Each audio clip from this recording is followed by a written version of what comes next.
Саламатсыздар ма, құрметті әріптестер. Мен Түркістан облысы Төле би ауданы Ленгір қаласындағы номер 7 IT мектеп лицейінің бастауыш сынып мұғалімі әрі директордың оқу ісі жөніндегі орынбасары Айдарбекова Гүлжана Керімбайқызы боламын.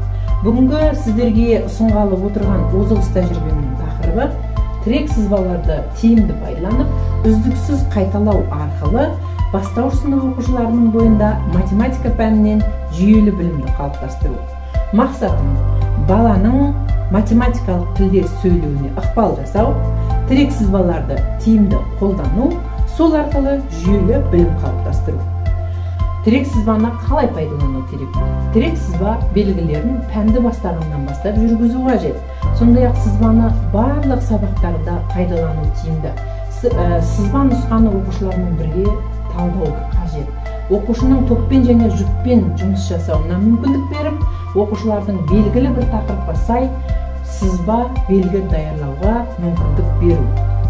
Тірек сызбаның артықшылықтары: оқушы оқу материалынан ең негізгісін таңдай білуге үйренеді.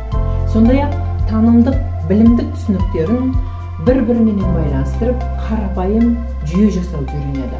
Оқулықпен, қосымша әдебиеттермен жұмыс жасауға дағдыланады. Оқушы өзінің танымдық деңгейін біледі, өзін-өзі бағалауға үйренеді.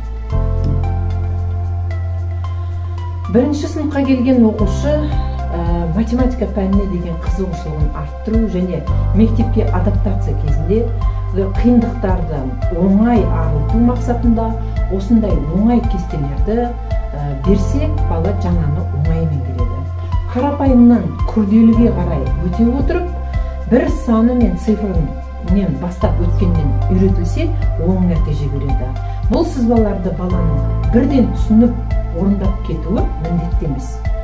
Мысалы, 5 саны мен цифрын өткенде санды өрнектер, әріпті өрнектер, тура теңдік, тура емес теңдік, теңсіздік ұғымдарына бала мысалдар келтіріп, түрлі өрнек, теңдік, теңсіздік құрастырады.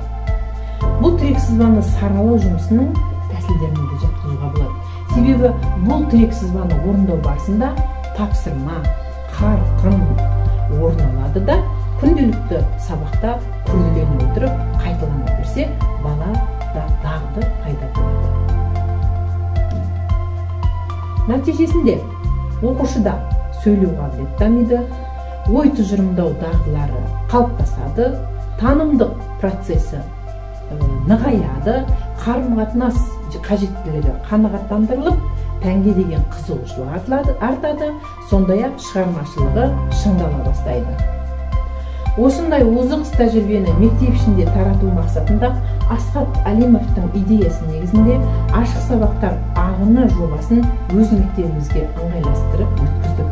Мақсаты қолда бір ішкі резервтерді пайдалана отырып, мұғалімдердің кәсіби құзыреттілік деңгейін арттыру, біліктілік көтеру арқылы оқушылардың біліміндегі олқылықтардың орнын толтыра отырып, білім сапасын көтеру.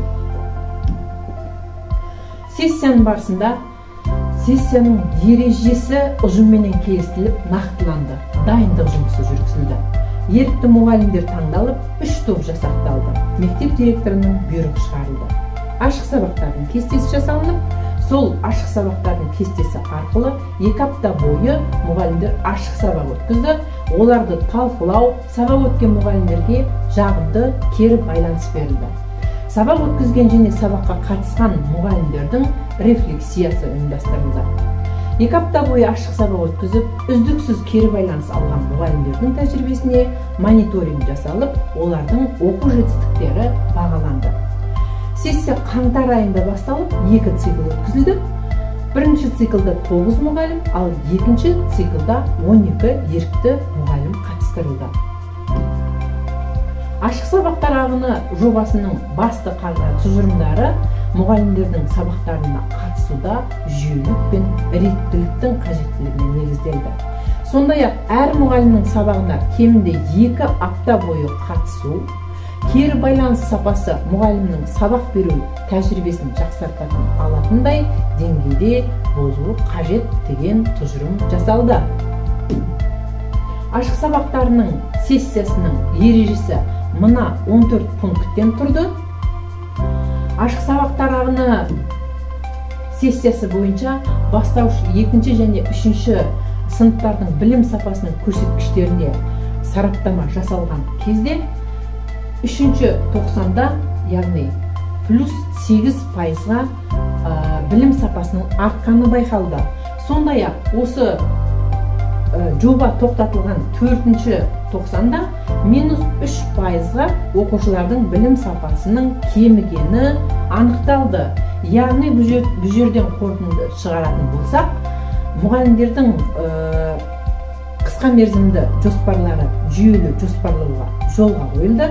Тірек сызбаменен жұмыс жасаудың тиімділігі анықталды. Назарларыңызға